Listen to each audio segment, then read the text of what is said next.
शांत स्वभाव आणि गाणंही तसं शांत, जसं समुद्र शांत असतो ना तसं घाटसरांचं गाणं शांत असल्यामुळे मला आवडायचं.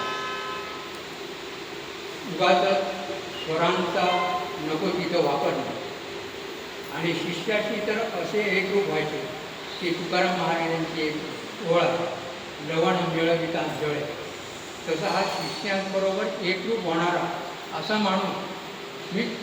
जे बरेच विद्यार्थी आणून जर कोणी ठेवले असतील, आता भजने बुवा भरपूर झालेले आहेत, क्लास त्याने बाजारासारखे बोललेले आहेत सगळीकडे.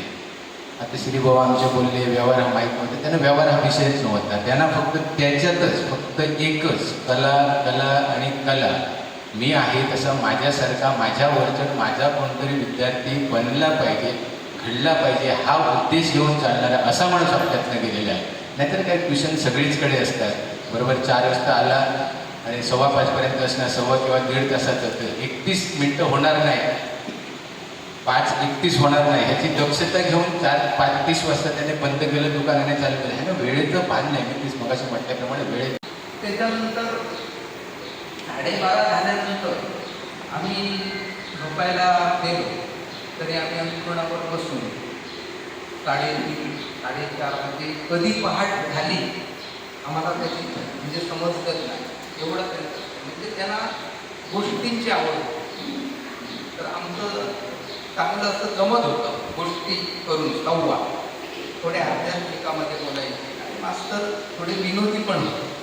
त्यांचाही गुण, बोलता बोलता हसायचे आणि एखादा म्हणजे आम्हाला न समजणार म्हणजे समजायचं पण नाही, बोलता बोलता विनोद करून द्या हा एक त्यांचा गुण होता. पण तुम्हाला सांगतो आजपर्यंत त्यांना अवलिया असं म्हटलं तर वावगं होणार नाही. कारण त्याने आपल्या आयुष्यात म्हणजे शिकवणीतच आपलं देह वाहून घेतलेला आहे. आणि कार्यक्रम घेऊन होत नसतात, पण हे जे आमचे सर जे गेले ना त्या सरांनी काहीतरी तुम्हाला सगळ्यांना एक ठेवून गेलेले आहे. एवढे आपण ठेवून सगळ्यांनी त्यांना जे काय आपल्याकडे त्यांच्या सदैव शांत नाही. पण सरांबरोबर जो माझा कॉन्टॅक्ट होता तो सतत सुरू होता. म्हणजे सुट्टी पडली की सरांच्या घरी जायचो, तिकडे राहायचो, तिकडे राहून शिकायचो. म्हणजे जेवढं जमेल तसं मी करत होतो. पण आत्ता गेल्या नोव्हेंबरपासून सरांची प्रकृती खूपच खालावली होती. पण एवढं असतानासुद्धा ते क्लास घेतच होते. म्हणजे हल्ली कुठेतरी जुलैमध्ये त्यांनी क्लास घ्यायचं बंद केलं होतं, कारण त्यांना ते जमणं एवढंच नव्हतं. कारण मी त्यांना बघायला गेलो मुंबईमध्ये, ते अक्षरशः झोपत नव्हते रात्र. मग ते त्यांना मी सजेस्ट केलं की तुम्ही मुंबईला जावा, तिथे चांगली ट्रीटमेंट होईल तुमची. कारण त्यांची ऑलरेडी टाटामध्ये ट्रीटमेंट सुरू होती. पण त्यांची ट्रीटमेंट सुरू ठेवली नाही. याचं कारण असं की त्यांना पुढे संगीत शिकवायला भेटणार नाही मुलांना. त्यांनी त्यांच्या पूर्ण लाईफमध्ये त्यांचा एकच एम होता की मुलांना शिकवायचं. ते कधीच असं इतर काही काम किंवा काहीच करताना दिसले नाही. बक्षीस जेव्हा जर खुर्चीवर जरी बसले असते तरी त्यांच्या डोक्यात काही ना काही संगीत हे चालूच असते. आणि मी स्वतःला खूप भाग्यवान समजतो की मला 10 वर्ष सरांचा सहवास मिळाला. सरांकडनं हार्मोनियम सोबतच बाकी आयुष्यात आपण कसं राहायला हवं हेही शिकता आलं.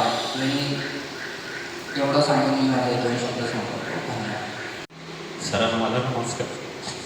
ॲक्च्युली सर आणि मी जवळजवळ 27 वर्षापासून माझी दोस्ती, एक गुरु आणि एक मित्र. आता चतुर्थीचा सण येत आहे आणि मला उद्या माझ्या गुरुजींची आहे. 27 वर्ष माझ्याकडे चतुर्थीला येतात.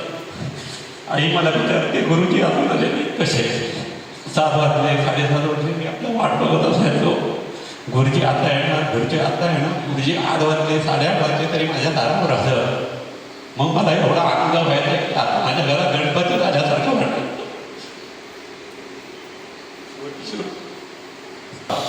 अरे गुरुजींना बरं वाटत नाही, जरा बघायला जाऊया. भयंकर पाऊस लागत होता. मी म्हणतो कोणत्याही परिस्थितीत आज जायचं म्हणून संध्याकाळी 3 वाजता मी आरटीओच्या नाक्यावर बसने गेलो. त्याच्या मोटरसायकलने संध्याकाळी 5:30 वाजता पक्षाला बसलो. जाताना एक बिस्किटचा पुडा घेतला. मला म्हणाले पुडा कशा लागला, तू आलास तेवढा खूप झालं. मी म्हणालो प्रथा आहे म्हणून मी आणला, तुमच्यासाठी पुडा नाही आणला. तुमच्या घरात चांगला म्हणून मी आलो तुम्हाला बघायला. तर म्हटलं ह्या वर्षी माझ्याकडे गणपतीला यायचं. तर तुझ्या नाही मला ह्या वर्षी येता येणार. म्हटलं काय येता येणार नाही. तर म्हटलं माझी तब्येत बरी नाही, माझी पथ्य चालू आहे, मला भाकरी लागते, अळवणी लागते, तेल लागते.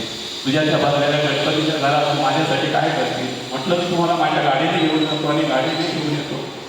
तेवढं म्हणाले. पण मला त्या खूप वाईट वाटतं. कदाचित त्यांना माहिती झालेलं असेल की यावर्षीच्या सुट्टीला मी नसेल म्हणून सगळं मला ते बोलून दाखवलं. एक्सपायर्ड व्हायच्या अगोदर मला रविवारी रात्री फोन आला 8:30 वाजता. तिने फोन चालला राजेशने. मी काहीतरी असा निस्वार्थी माणूस परत आयुष्यात भेटायचा नाही. त्याला माझी भावपूर्ण करतात.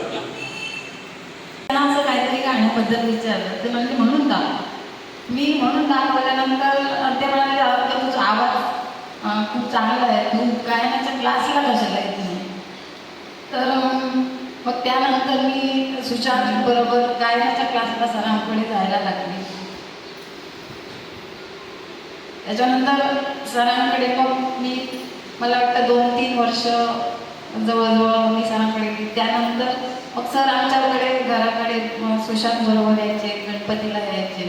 त्याच्यामुळे असं काय वाटायचं नाही की सर आपल्या घराकडेच असल्यासारखे, म्हणजे नंतर मी त्यांच्यावर व्यवस्थित बोलायचे. असं वाटत नाही की सर आज आपल्यात नाही आहे.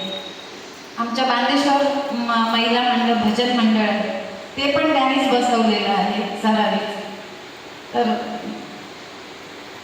त्यांनी भजनासाठी एवढी मेहनत घ्यायचे ते की खूप मेहनत घेऊन त्यांनी सगळ्यांकडून, म्हणजे अवलेवणी असेल, वर्धा असेल, आमचं एक त्यांनी गायनाचा क्लास पण सगळ्यात महत्त्वाचं म्हणजे सरांबद्दल महत्त्वाचं सांगायचं म्हणजे आजची जी शैक्षणिक व्यवस्था आहे, संगीत शिक्षण असो किंवा इतर शैक्षणिक व्यवस्था असेल, तर त्या शैक्षणिक व्यवस्थामध्ये व्यवहार बघितला जातो, व्यवहार वेळ बघितले जाते. पण सरांचं तसं नव्हतं. असा एकही विद्यार्थी सरांकडे शिकलेला असं म्हणलं नाही की सरांनी माझ्याकडे पैसे मागितले. सरांनी कधीही कोणाकडे पैसे मागितले नाही. पैशांच्या अपेक्षेसाठी ते शिकवत नव्हते. आणि दुसरी गोष्ट महत्त्वाची म्हणजे मैदानाला माहिती असेल की विठ्ठलला माहिती असेल, ज्यावेळी हा विद्यार्थी माझ्याकडे शिकतोय असं त्यानं वाटत होतं, त्यावेळीपासून त्याने दिलेली सुद्धा फी घेत नव्हती. उलट त्या विद्यार्थ्याला जर काहीतरी संगीताबद्दल जर आवश्यक काहीतरी पाहिजे असेल, हार्मोनियम पाहिजे असेल किंवा इतर काय पाहिजे, तर उलट आपल्याकडे पैसे आणून मदत करायचं असं व्यक्तिमत्व होणं नाही. मला आणखी काय बोलायला आज तर जमणार नाही. सरांना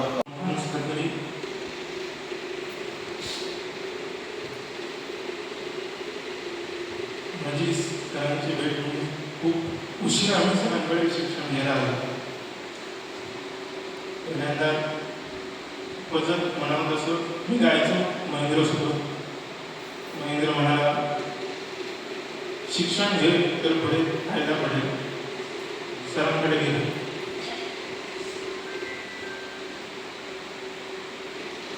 पहिल्यांदा सरांकडे मी तबला शिकायला गेलो. मग गुरु पौर्णिमा जेव्हा होती तेव्हा मी एक अभंग म्हटला. सर म्हणाले तुझा आवाज चांगला आहे, तू गायन का शिकत नाहीस. सरांकडे गायनाची केली. याचो सरांकडे रोज. मला काहीच माहिती नव्हतं गाणं म्हणजे काय, राग म्हणजे काय, इथून माझी सुरुवात होती. सरांना गाताना बघून मला त्याची आवड लागली की हे काहीतरी आहे की त्याचं आपण शिक्षण घेतलं पाहिजे, तरच पुढे उपयोगी पडेल. आमच्याकडे ते राहायला यायचे. राहायला आले तर एकदम सामान्य राहणीमान, काही कुठलंही जेवण असं कसलं असलं तरी ते जेवण निमूटपणे खाणं आणि एवढी शांत व्यक्तिमत्व असणार आहे. आमच्या मुलांना ते शिकवायचे आणि नंतर मग क्लास इकडे बांधेश्वर जो क्लास चालू केला आपण त्या क्लासला ते शिकवायचे आणि अशा पद्धतीने मुलांना सगळ्यांना घडवलेलं आहे. आता हे सगळे जे विद्यार्थी आहेत ते त्यांचे विद्यार्थी आहेत आणि त्यांनी त्या गुरुजींचं नाव हे तेवढं ठेवलं पाहिजे पुढे समोर असं मी सर्वांना एक विनंती कळकळीची विनंती आहे. त्यांचा क्लास जो आहे तो सुद्धा चालू राहिला पाहिजे. तर त्यासाठी माझ्याकडून काय सहकार्य असेल तर आम्ही आता जास्त त्याच्यामध्ये कामानिमित्त वाहू शकत नाही, कारण वेळ देऊ शकत नाही. तरी काही जर मदत असली तरी मी त्याला करू शकतो आणि गुरुजींचं नाव आपण तेवढं ठेवूया आणि हे सर्व आमच्या सर्वांच्या मनामध्ये गुरुजी कायम राहतील अशी मी भावना व्यक्त करतो. हे माझे 2 शब्द पूर्ण. तो चेहरा, ती व्यक्ती, ते शरीर परत आपल्यामध्ये नसणार नाही याची ठाम मत तुमचं झालेलं आहे, ठाम भावना तुमची झालेली आहे याची जाणीव मला. मी या संगीत प्रवासात त्यांच्यासोबत नाही. आमच्या कुटुंबाचा संगीत हा पूर्णपणे गाभा आहे. सगळ्यांना संगीत आवडणार आहे. संगीताचं काही ना माझं स्वमुळं त्यांच्याकडे शिकतो. मी शिकवतो, मी पिंडी वाजवायचो, ती मला जबरदस्ती म्हणून त्यांनी शिकवलेली होती. म्हणजे त्याने सांगितलं नाही, तुझा पिंड हा नाही, तुझं राजकारण नको, तू तिकडे जा. मी त्यावेळी बालपणी कम्युनिस्ट होतो, देव धर्म वगैरे अशा गोष्टी त्याने तेवढं नव्हतं इंटरेस्ट. परंतु त्याने समाजातील जाणीव देताना तुझा कम्युनिस्ट पक्ष कुठेही सत्ता नाही, कुठेही तुझी गलती होणार आणि महाराष्ट्र पक्षाबद्दल त्यांना पटणं व्यवस्थित आहे की माहिती जास्त त्यांना काही भूक लागली की काहीतरी खायला पाहिजे एवढंच त्यांना माहिती. फक्त ते चहा आणि पेज जेवण, बाकी सगळ्या पद्धतीचं कसलंही जेवण असतं तरी त्या जेवणाबाबत त्यांचा खाण्यापिण्यावर कसलाही तुम्हाला सगळ्यांना हा अनुभव असेल. प्रत्येकाच्या घरी कधी राहिली असली तर त्याच्या जेवणाबाबत आणि खाण्यापिण्याबाबत त्यांना झोपायला असंच पाहिजे तसं हे काही असल्याचं एक ध्यास होता संगीत. शेवटचा जो काळ त्यांचा झाला, आता आमचं धनंजयने सांगितलं, मी सगळं काही उघड करत नाही, परंतु जेव्हा ते आजारी होते, आजारी होताना थोडंसं बरं व्हायला लागलं तेव्हा मुंबईला गेलो मी आणि माझा मामाचा मुलगा. तर त्याला सांगितलं आता तुला किती 3 महिने आराम करायला पाहिजे आणि गोळ्या आहेत 3 दिवसांनी घ्यायच्या गोळ्या आहेत असं आता मी बरा झालेला ह्या क्रमामध्ये राहील. गोळ्या न घेता त्यांनी सांगितलं ते बरोबर, गोळ्या वगैरे न घेता, कारण गोळ्या घेत राहिल्यानंतर आराम करायला पाहिजे. आणि आमच्या गावात एक कारुलेवाडा म्हणून आहे, त्यातलं भजन पूर्णपणे मोडलेलं आहे. तर ते भजन उभं राहायला ह्या ध्यासानं आणखी 2 कडे होते भजन, नवी मुलं आहेत त्यांना महत्त्व दिसतो. ह्या ध्यासानं त्यांनी कुटुंबाला त्यापासून कलीत सगळं मुक्त ठेवलं, सांगितलं नाही. आणि आता आपण बरा झालो त्या भ्रमादेवी त्यांनी ही 2-3 भजनी मंडळांचे क्लास घेतले आणि शेवटपर्यंत त्यांनी त्या ध्यासामध्ये आहे. हा त्यांचा वेगळा परिचय. तुम्ही मला या ठिकाणी बोलावलं, पुष्पासोय मातीचं वाचायला लागेल त्याप्रमाणे तुम्ही मला स्वीकारलं, कारण मी काही तुमच्या या त्या बाबतीत स्वीकार होतो, परंतु तुमच्या भावना, तुमचा स्नेह जो आहे यापुढे मी निश्चित जतन करून ठेवेन. माझं संपूर्ण कुटुंब तुमच्याशी निगडीत आहे. यानंतर जोशी कांबळे त्यावेळी हा कार्यक्रम ते त्यांचं आठवण करतील आणि माझी इच्छा आहे की त्यांचं जर तुम्ही गुरुवंदना म्हणा किंवा त्यांच्या नावानं कुठल्याही पद्धतीचा सांगीतिक कार्यक्रम जेव्हा तर आमचं योगदान निश्चितपणे त्या कार्यक्रमामध्ये असेल. तुमच्या प्रत्येक गोष्टीमध्ये आम्ही त्यांच्यासाठी नव्हे, कुठल्याही गोष्टीमध्ये संगीताचा म्हणा कुठल्याही गोष्टीमध्ये त्यांनी जोडलेला स्नेह जर जपायचा असेल तर तुमच्या प्रत्येक जीवनामध्ये ज्यावेळी चढउतार असणार आहे आणि ज्यावेळी गाढ कुटुंबाची तुम्हाला गरज लागेल किंवा न लागेल तर तरीसुद्धा तुम्ही ते एक आठवण आमची करून ठेवा. आम्ही निश्चित तुमच्यासोबत, माझं कुटुंब निश्चित तुमच्यासोबत राहील. हा स्नेह चिरंतन ठेवूया आणि ही त्यांना श्रद्धांजली असेल असं मला वाटतं. धन्यवाद. भूतास्मरे